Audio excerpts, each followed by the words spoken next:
কল্যাণীতে একটি হাসপাতালে ছাত্রী সেজে হাসপাতালে পৌঁছে গিয়েছেন স্বাস্থ্য প্রতিরক্ষা মন্ত্রী। ছাত্রী সেজে হাসপাতালে মন্ত্রী, মাঝরাতে সারপ্রাইজ ভিজিট কল্যাণীর হাসপাতালে। সেদিকে আমাদের নজর রয়েছে। স্বাস্থ্য প্রতিমন্ত্রীর সঙ্গে পুলিশ।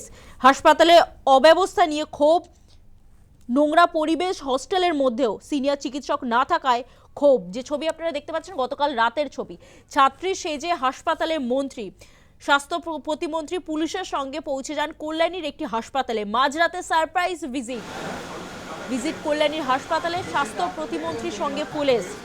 হাসপাতালের অব্যবস্থা নিয়ে ক্ষোভ, নোংরা পরিবেশ, হস্টেলের মধ্যেও সিনিয়র চিকিৎসক না থাকায় ক্ষোভ। আমাদের সঙ্গে টেলিফোন লাইনে রয়েছেন প্রতিনিধি সুমন মজুমদার। সুমন, এবার ছাত্রী সেজে হাসপাতালে পৌঁছে গেলেন স্বাস্থ্য প্রতিমন্ত্রী, কি খবর? তারই পড়ুয়া সেজে কিন্তু তিনি হাসপাতালের যে রয়েছে হাসপাতাল ভিজিট করেন এবং যে হোস্টেল রয়েছে সেই হোস্টেলেও তিনি একেবারে যান বিনা সিকিউরিটিতে, একেবারেই ডাক্তারি পড়ুয়া সেজে। তার একেবারে দেখে কিন্তু তার চক্ষু চড়কগাছ। তার যেটা দাবি সেটা মিডিয়ার সামনে প্রকাশ করবেন না, যেখানে ডিপার্টমেন্টে রিপোর্ট করা সেটা তিনি করবেন।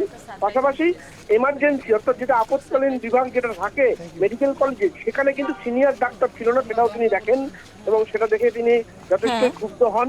কারণ সাধারণ মানুষ আপৎকালীন এমার্জেন্সিতে আসবে, সেখানে সিনিয়র চিকিৎসক না থাকলে প্রাইমারি যে ট্রিটমেন্টটা সেখানে কি করে সম্ভব হবে? জুনিয়র ডাক্তার দিয়ে সেটা সম্ভব নয়। অর্থাৎ কেন সেখানে নেই সেটা কিন্তু তিনি দেখেছেন।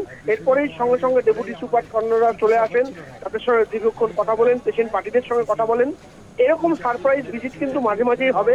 হাসপাতালগুলোকে পরিকাঠামো উন্নয়ন তারা চান, এই সরকার চায়, তাই মানুষ যাতে পরিষেবা পায় তাই এই ভিজিটগুলো হবে। বেশ, একেবারেই ধন্যবাদ সুমন। কি বলছেন স্বাস্থ্য প্রতিমন্ত্রী শোনাবো।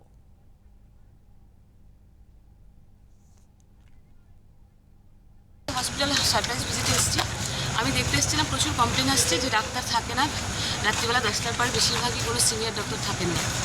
সত্যি কথা বলতে আমার এই জেএনএম হসপিটালটা নিয়ে এত নোংরা করে রাখে, এত নোংরা প্রত্যেকটা জায়গা। এমন কোনো ডিপার্টমেন্ট নেই যে নোংরা নেই, হার্ট বাদ দিয়ে এমন কোনো ডিপার্টমেন্ট নেই যে নোংরা নেই।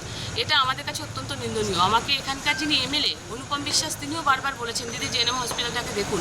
জেএনএম হসপিটাল 500 বেডের হসপিটাল, আজকে সেই হসপিটালটার কী অবস্থা, কী দুর্দশা, দেখে খারাপ লাগছে।